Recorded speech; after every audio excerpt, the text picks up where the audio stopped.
Hey, Peter here. This is quite an important devlog. And the reason being is I've officially, as of now, I've been made the director of the project, right? For Golden Flame. I don't want to get too much into it when it comes to, the prior director, because the prior director was Cthulhu, right? And, he had a lot of personal reasons for essentially, um, he's now the bright artist on the team, so he's still working on the game, but he can't keep up with being the director. I think this kind of it's very weird for me because I didn't. I mean, like we talked about it for like a long while. And I tried to talk him out of it and all that, but he was pretty adamant on that choice. But it's kind of eventually at some point we kind of came to agreement, and I think I am the best person to take the job really. Uh, so yeah, he's still working on the game though, but he's a sprite artist and everything like that. So yeah, I've been made a director, and it does feel a bit weird, I gotta say, but I do care a lot about this game, so I really want to see it come to I want to see it come to daylight and all that, and I'll be working my damn hardest to make sure it does, and there's a lot of things that I'm going to do. There are going to be a few changes I'll make, though. Because now I'm director, like, the main thing that'll be changed is, like, the village aesthetic. Which is something that, that's not really something I've talked about as openly, but it's something that, we're definitely going to be... It's going to be quite a bit different because I'm trying to make it fit more the setting, But I guess the reason I was chosen as director is I'm the main lore guy, I'm the main coder, and I'm the main enemy animator. I'm very hands in with the project, right? And I really want to I guess I have the most passion for it too, I suppose. I care a lot about this damn game, so I'm gonna make it shine as best as I can. So now that I've talked about that, I want to actually go into all the new changes I made code-wise because I had to take a break for about roughly 2 months, and this was due to breaking my hand because you can see this image here, I use this image for a reason. But after I recovered, mostly speaking, I'm relatively recovered. I went through quite a few changes code-wise, right? Quite a few. These are especially over the last 3 to 4 days. Not everything from 3 to 4 days, but most of it is. And I'm quite proud of what I've been doing. So I want to get into some of the major changes because it's been a while since I've updated everything. So let me just I'm looking at Sprite. Whoops, I'm dumb. I'll go into each major part. So the first part is hitboxes and hurtboxes. So before, let's just put it this way. Hurtboxes and hitboxes were the same thing, and I couldn't change them because of the inherent limitations of GameMaker at the time. So a good example is the Golem Knight. The Golem Knight, I had to split its attack animation into separate parts that I would, kind of change through. Right? Very much akin to the old Doom method, if you will. Doom does that. And the reason I do that is because of the fact that you can't really change the hitboxes on the fly.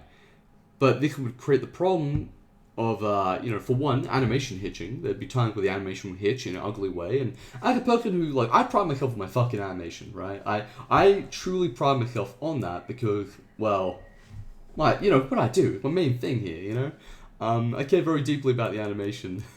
And so, I want it to be perfect. I want it to flow, right? And so, seeing that, really angers me. But the other reason is because this is a hurtbox.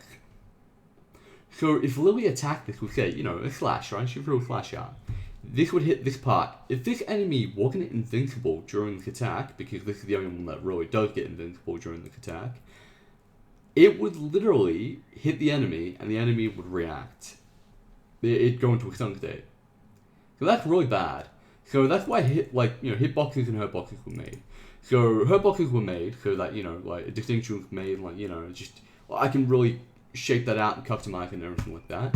And hitboxes were made so I can have a lot of precision with the attack and make the attack really look nice for melee, right? Like, they have sharp hitboxes. That's something I really like about games. Monster Hunter had a few really good enemies with sharp hitboxes. I remember that one with the katana tail. That's a good example. The Gladiator, I believe it's called. And so that's part of the reason I wanted like that. And I want to move into some of the details when it comes to hitboxes, because they're quite important. And this is applicable to projectiles as well. But now they control stun duration and invincibility duration. Now, this in particular means that, say for example, a rapid attack. You have an attack that's it's something like a minigun almost, like a magical version of a minigun. Firing off rapidly and it's hitting you with a barrage, tearing into you. Well, that's basically what's happening here. Is that you can lower the stun duration, they're fairly small, but the invincibility duration is a bit smaller. So you can have a rapid fire comboing attack, or you can have very heavy hitting attack. And these are from enemies, but these apply to Lily too, very much so. And so, you can have an attack with a massive stun duration and quite a long invincibility duration. You feel it here, bang! You just got flying back, you just feel that weight to it. And so that's that's why these two variables alone will make a lot of attacks more customizable, right? Make them feel a bit more distinctive in terms of the actual impact, because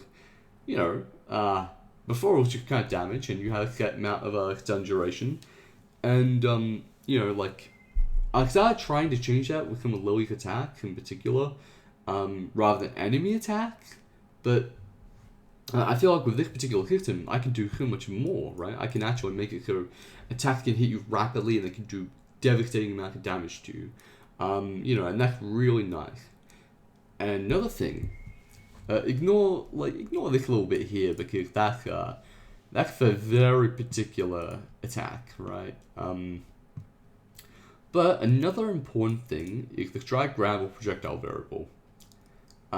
This is to indicate that if you're hit by a grab hitbox, what will happen to it is that you'll be put into a grab, and you can cancel out. There's a small window to cancel. If you miss that window, well, you have a fun time, because right after you get hit for quite a bit of damage. Obviously depending on the enemy, right? But you can get, say for example, the gorilla. The gorilla is gonna have a grab attack where it grabs you, and it will smash you into the ground over and over again, like bang bang. Oh, excuse me. Bang bang bang bang bang. And each hit will do 1 damage. So about maybe 3 or 4, right? Now, after about 3 hits, you will have a window of opportunity to cancel again. The cost of energy or health. If you have no energy, it will eat away your health, right? For 1 tick only. So in some situations, you'll be completely screwed no matter what, and that's intentional. But if you don't do that, the grab will continue, and it will keep going and going until you cancel it or you die.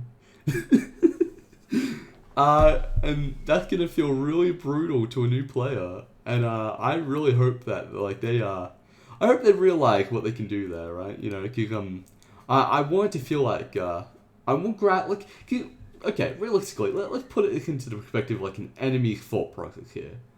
Why would an enemy who has grabbed you ever let you go, unless you willingly escaped? Like why Dark Souls has the grab escapes, but after a while, grab will still let you go if you don't eventually cancel out of it. That's not going to happen here, because I'm an evil person. I love designing enemies this way. Oh god, it's going to be great. I'm such an evil bastard, man. Okay. And the last thing in particular is soul alignment. And you see there's a bit of lore here for soul alignment. But, you know, the gist of it is that it's a specific group alignment for an attack to hit. So, you know, SA obviously, you know, refers to Lily and her allies, right? So, just think of it this way, like, it's not like typing, but it's very much like group alignment in terms of like faction, almost. That's a good way to think of it, because, lordship-wise, it's literally just who you don't want to attack. And often it aligns to your own kind, which means in universe there is a technical preference to your own kind, roughly, just because, like, you know, there's innately a little bit of resistance to attacking them, and this is more of a self-defense mechanism. Unless you're a Chaos Spawn or a Flameless, because that, like, these beings don't, I don't think they care. Because Chaos Spawn are chaotic, and Flameless, like, literally dying, right? They're, like, their souls are burning, they're not keeping cohesion, you know, there's a bit of overlap in Chaos Spawn and Flameless, but for very different reasons, if you will.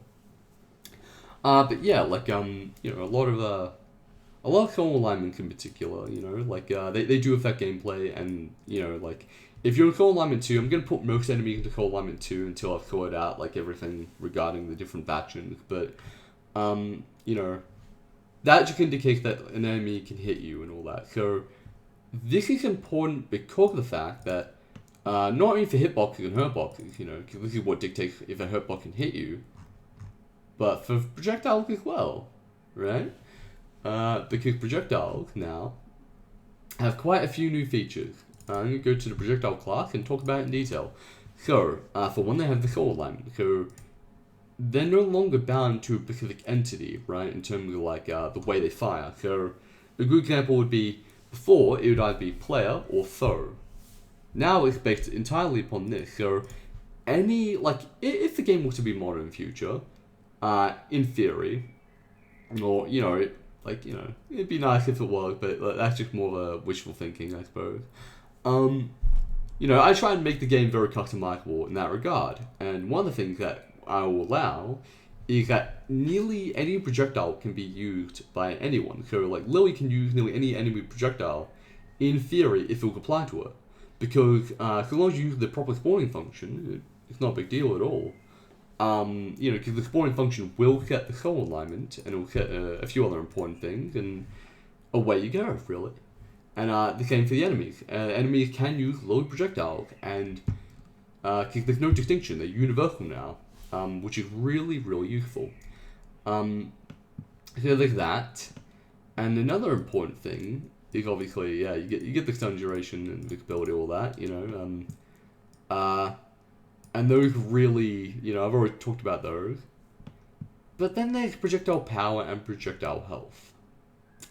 Now, what this means is projectiles now have, well, once it's all, you know, fully coded, because not everything's coded yet. That's why I won't be showing gameplay that much in this video. Or really at all. I'll be showing gameplay like in the next couple of days. But projectile power is going to be important because certain projectiles can't be deleted. Say, for example, lasers. Lasers have projectile power of like 9. I've set them to 9 so far.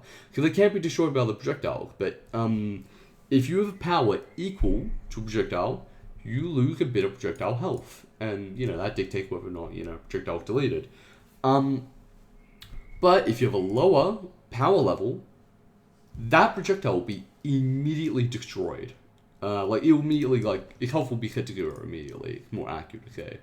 And so that means there's going to be moments where, say, for example, Lily's throwing, like, a few, like, projectiles, like, small projectiles at enemies, right? Like, in a mini form, for example. And those projectiles will be deleted by an enemy throwing, a larger attack, you know? So there'll be a bit of counterplay in that regard. I really like that kind of element to it, because it means that you have to be a little bit more tactical when it comes to doing your attack. You can't just spam with no regard, and you couldn't do that before, you know, you do have a little bit of timing, but this also adds a level where you can do attacks not just to, you know, you have to be more careful, but you can also do it as counterplay to enemy projectiles as well. Now, you know, obviously some projectiles are going to be more powerful than Lily's, but, you know, like her base projectile will be like something like 2. because 1 is like the lowest, like a default. And also projectile interact is just there just to, make sure that there's like a, you don't want the projectile like hitting over and like, every single frame. You don't want that to happen. So yeah, that's important. Yeah, you got the knockback, So that's all quite fun. Not everything's fully coded yet. There's still, some things I need to fix. But, like, it's definitely coming together. I'm really quite happy about it.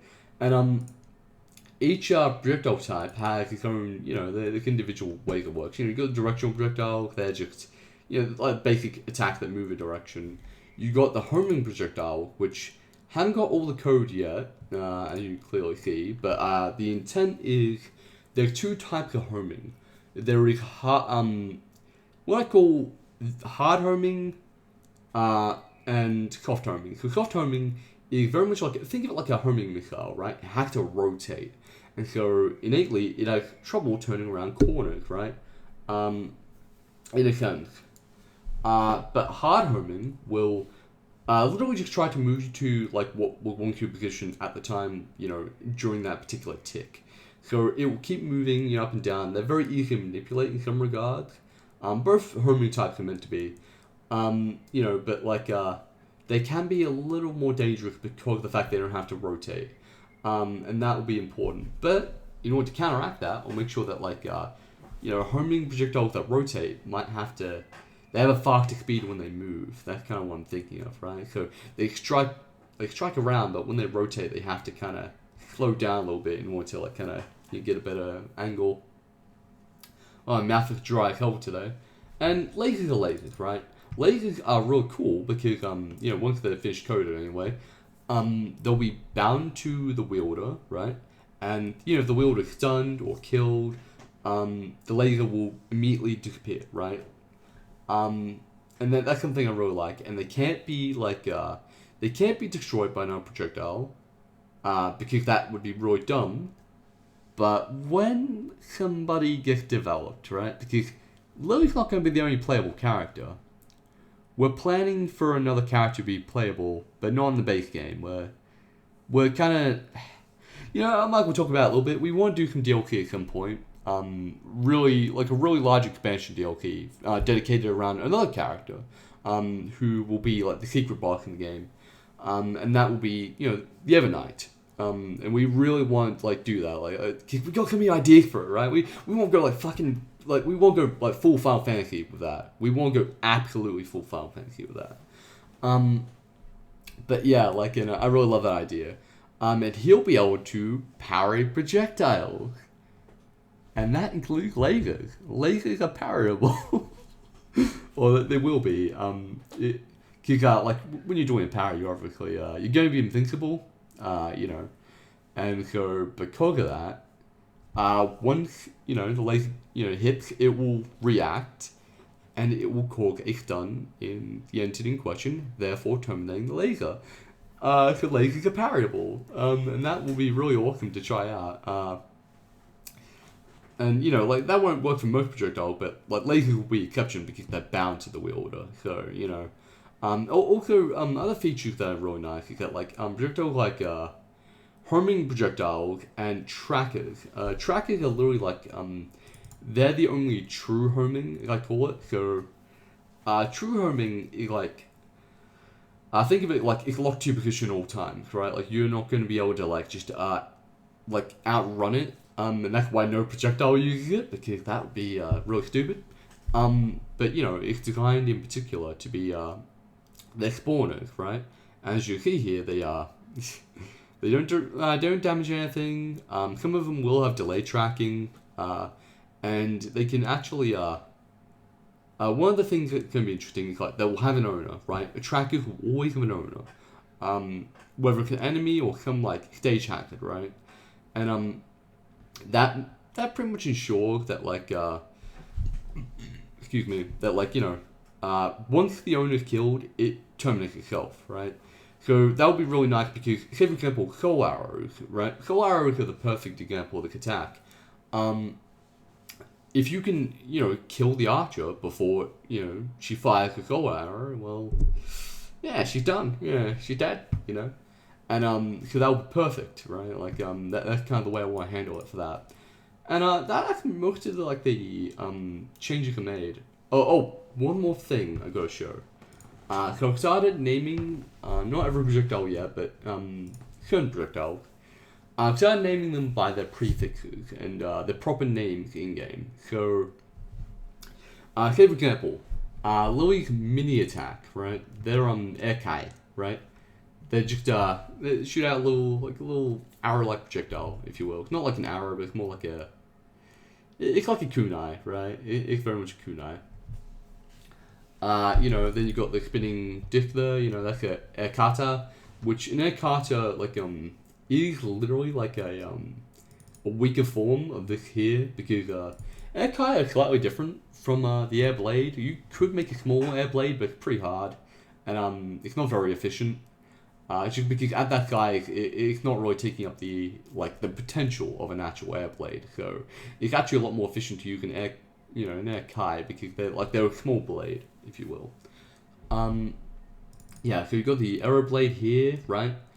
You know, so that arrow blade is what I want to show. Because first off, you can see the arrow guard. So I've got a Final Fantasy rule in terms of like naming convention when it comes to attack. I just love I love those prefixes, as goofy as they are. Hopefully, I don't get sued for it.